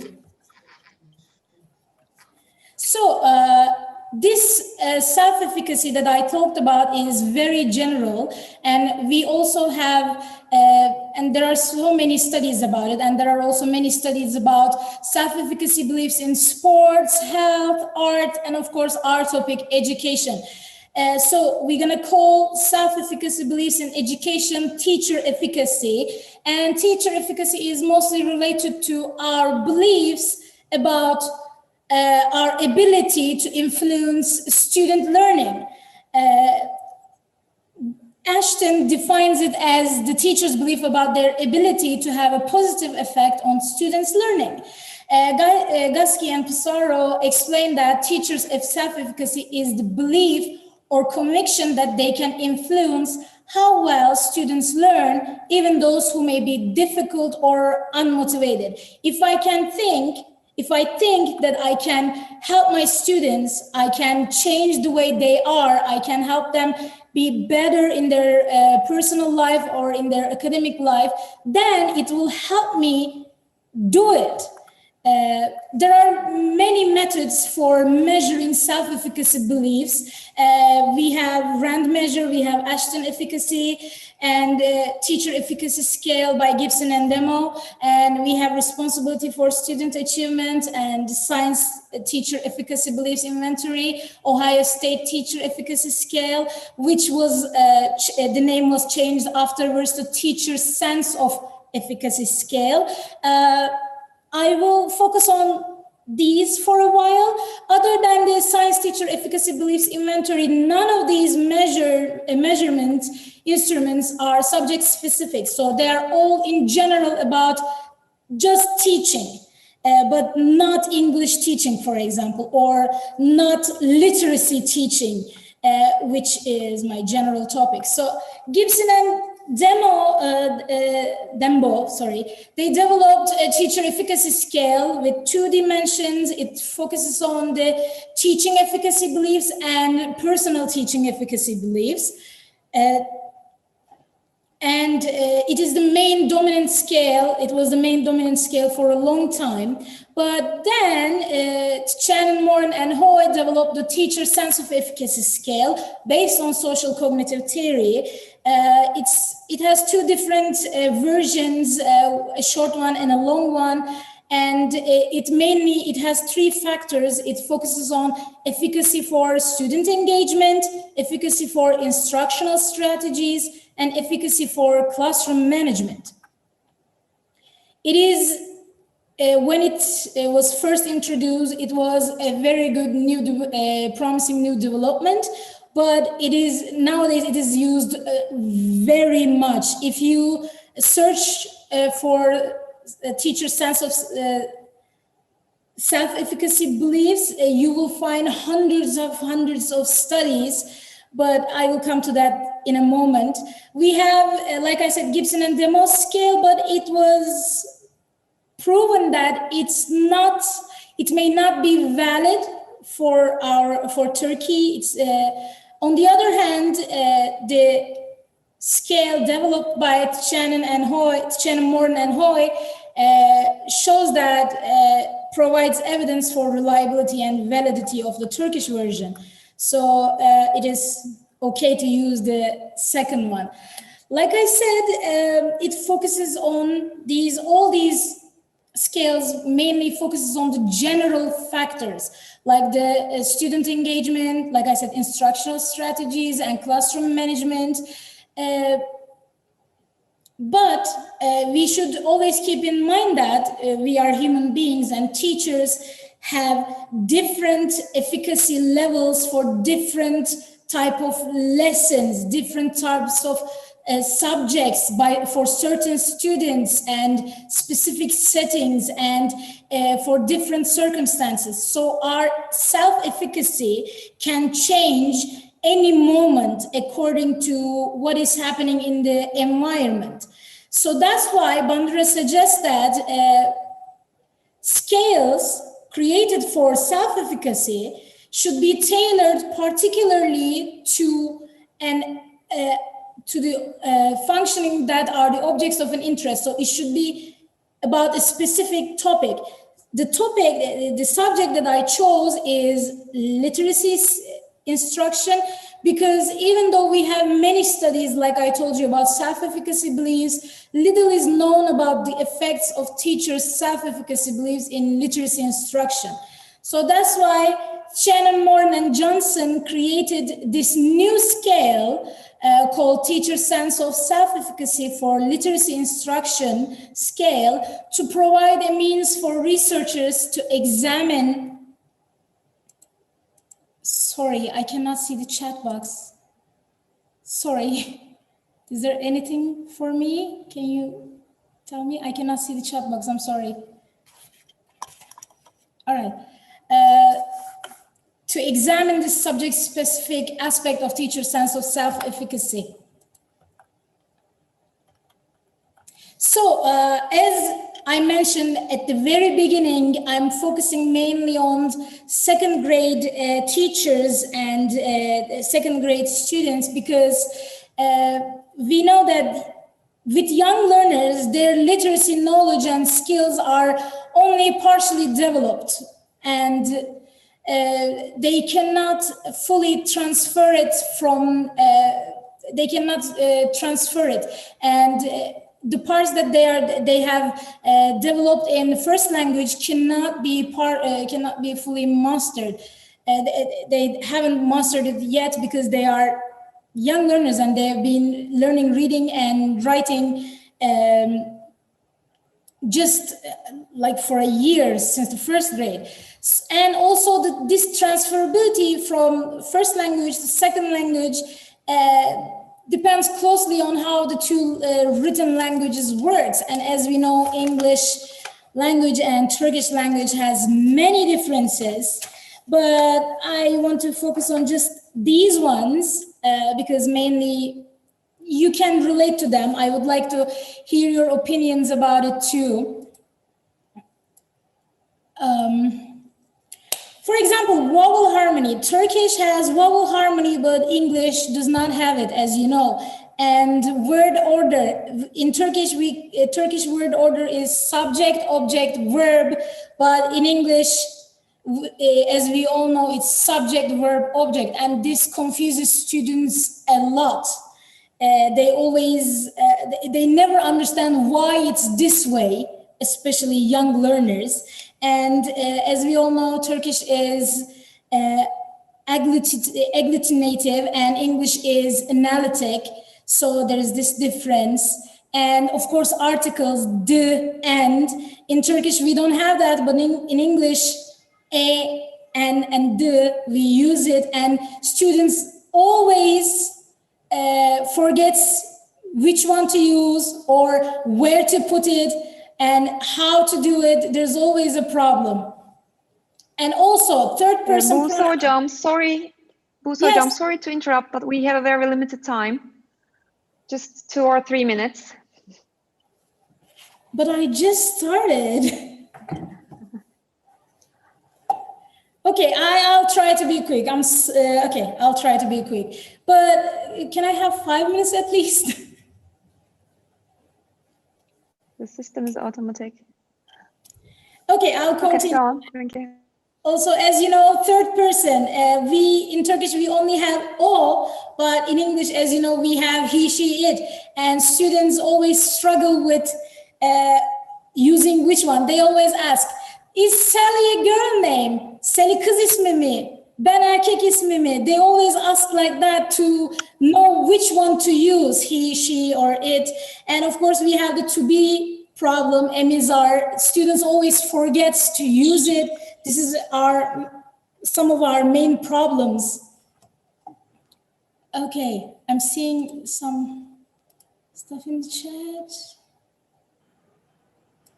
Okay, sorry.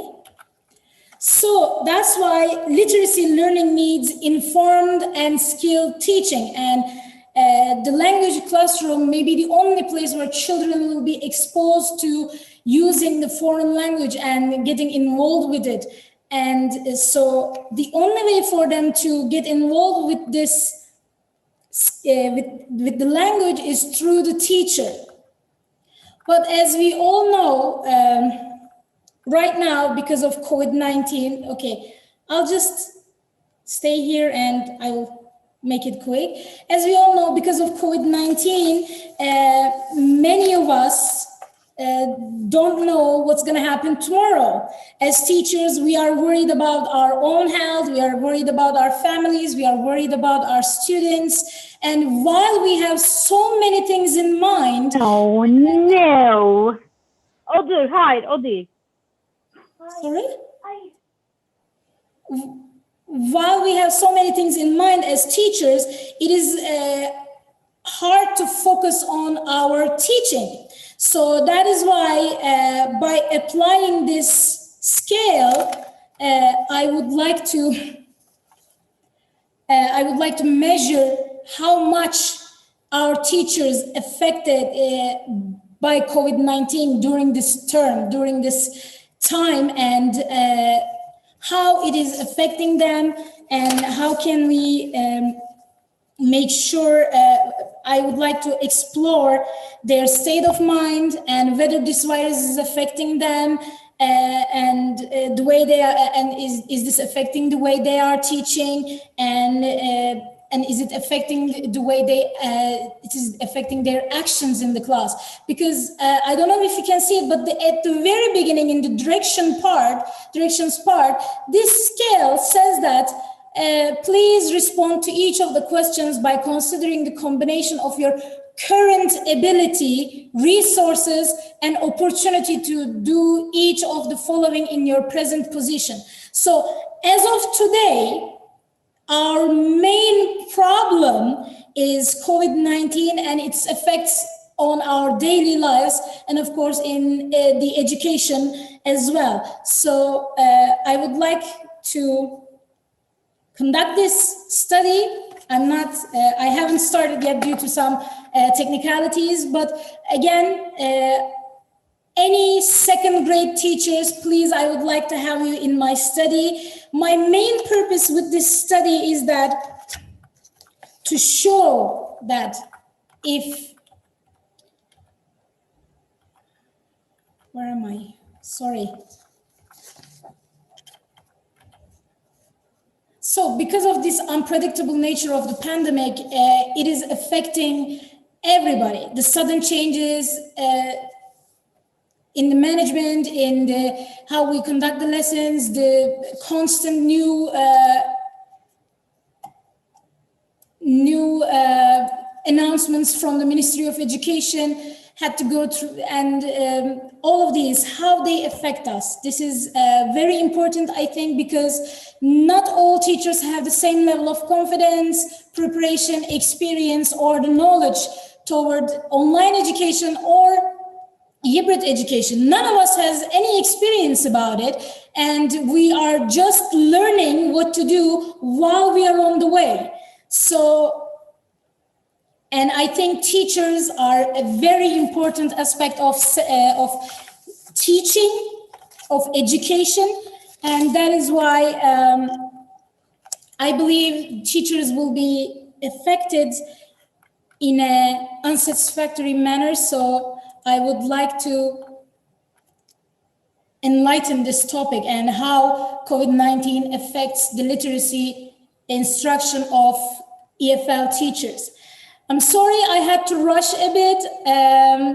If you have any questions, if you would like to contact me and take a part in this study, please contact me through these email addresses. Those are both mine. And I would like to thank you all.